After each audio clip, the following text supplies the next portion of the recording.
Turkey কি ঠিকঠাক মতো ডিমের মধ্যে তা দেয় কিনা। মাশাআল্লাহ অনেকগুলা ডিম নিয়ে সুন্দর মতো তা দিতেছে। যখন আস্তে আস্তে মিউ মিউ করে না, শুনতে এত ভালো লাগে। আর আসসালামু আলাইকুম ওয়া রাহমাতুল্লাহি ওয়া বারাকাতুহু। বাবা চলে আসছে আমাদের পুরান সেটআপের মধ্যে। আপনারা তো জানেনই আমাদের টার্কিটা অনেকগুলা ডিম দিছে, এমনকি ওই ডিমগুলা নিয়ে এখন দিতেছে। বাবা এখন আসছে দেখার জন্য ডিমগুলা বর্তমান পজিশন কি, টার্কি কি ঠিকঠাক মতো ডিমের মধ্যে তা দেয় কিনা। পরে আসি দেখতেছে মাশাআল্লাহ অনেকগুলা ডিম নিয়ে সুন্দর মতো তা দিতেছে। আর এই টার্কিটা এতগুলা ডিম নিয়ে বসে রয়েছে যে আমরা জানি না এই ডিমগুলোর ভবিষ্যৎ কি, কারণ আমাদের মেলটা একবার আমরা মিটিং করতে দেখি নাই। এই ডিমগুলোর মধ্যে কি ভ্রূণ আসবো কিনা তাও আমরা জানি না। আশা করি 2 থেকে 3 দিন পরে এই ডিমগুলার ভ্রূণ আসবো কিনা এটা চেক করবো, আর চেক করলে অবশ্যই আপনাদেরকে দেখাবো। এরপর বাবা টার্কিটা ডিমের মধ্যে রাখি আবার জাল দিয়ে রুমটা আটকা দিছে। এই রুমটা যদি বাবা এখন না আটকা দিত না, তাহলে মেলটা এসে আক্রমণ করতো। মেলটা বেশিরভাগ সময় চেষ্টা করে টার্কির লগে আবারও মিটিং করতে।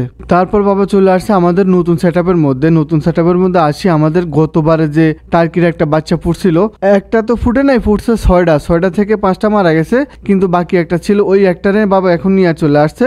নিয়ে আসছে মূলত আপনাদেরকে দেখানোর জন্য এই বাচ্চাটাকে আসলে মেল না ফিমেল এটা কনফার্ম হওয়ার জন্য। এর আগে তো আপনারা অনেকেই বলছিলেন মেল, অনেকে বলছে ফিমেল, তবে আমাদের কাছে মনে হইতেছে এই বাচ্চাটা ফিমেল হইব।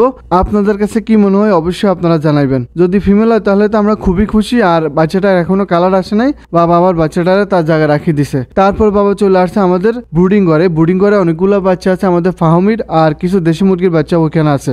বাবা ওই বাচ্চাগুলোরা এখন 3 তলার মধ্যে নিয়ে যাবো। আলহামদুলিল্লাহ এখন এরা বিপদ মুক্ত, এদের ব্রুডিং করা কমপ্লিট হয়ে গেছে। এখন বাবা আস্তে আস্তে করে বাচ্চাগুলার ধরি নিয়ে চলে আসছে 3 তলা আমাদের নতুন সেটআপের মধ্যে। বাচ্চাগুলার নিয়ে আসার আগে বাবা সুন্দর মতো খোপটা পরিষ্কার করে বালু টালু দিয়ে দিছে। এখন বাচ্চাগুলোর আস্তে আস্তে ছাড়া দিতেছে। এই বাচ্চাগুলোর বয়স বর্তমান 20 দিনের মতো চলতেছে। যদি কারো প্রয়োজন হয় বা কারো পছন্দ হয় অবশ্যই যোগাযোগ করতে পারেন। আশা করি এই বাচ্চাগুলো এখানে ভালোই থাকবো। আর এদের সেকেন্ড যে ভ্যাকসিনটা আছে এটা আমরা 2-1 দিনের ভিতরে দিয়ে দেবো। এরপর বাবা চলে আসছে আমাদের মিনির বাচ্চাগুলোর কি অবস্থাটা দেখার জন্য। আমাদের মিনি কিন্তু বাচ্চা দিছিল আমাদের কাকির ছাদে যে সিঁড়ি রুম আছে না, ওই সিঁড়ি রুমের মধ্যে। পরবর্তীতে 2 থেকে 3 দিন পরে বাবা ওইখান থেকে বাচ্চাগুলো নিয়ে চলে আসছে আমাদের লাড়কির রুমে। আমাদের নোয়াখালী ভাষাতে ধারগাঁও বলে, লাড়কিও বলে, আপনারা কি বলেন তা তো জানি না। এখানে আনি রাখি দিছে। আর এখানে এরা খুব ভালোই আছে, কারণ এদেরকে এখানে ডিস্টার্ব করার মতো কেউ আসে না। আমাদের হাঁস মুরগিগুলো এখানে আসে না। বাবা আস্তে আস্তে করে বাচ্চাগুলো বাইর করতেছে। আর বাবা কি পরিমাণ খুশি দেখছেন। আর বিড়ালে বাচ্চা ছোটকালে এত বেশি কিউট থাকে যা বলা বাইরে। যখন আস্তে আস্তে মিউ মিউ করে না,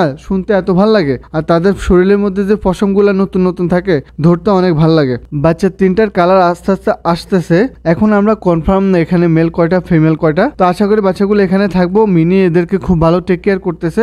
মিনি বাচ্চাদের যথেষ্ট পরিমাণ খেয়াল রাখে। একটা মা তার বাচ্চাদের যতটুকু কেয়ার করা দরকার মিনি মনে হয় যেন এর চাইতে বেশি করে। বাচ্চাগুলোর জন্য অবশ্যই দোয়া করবেন। আশা করি ভিডিওটা ভালো লাগছে। ভালো লাগলে চ্যানেলটা ফলো করবেন, সাবস্ক্রাইব করবেন। আল্লাহ হাফেজ।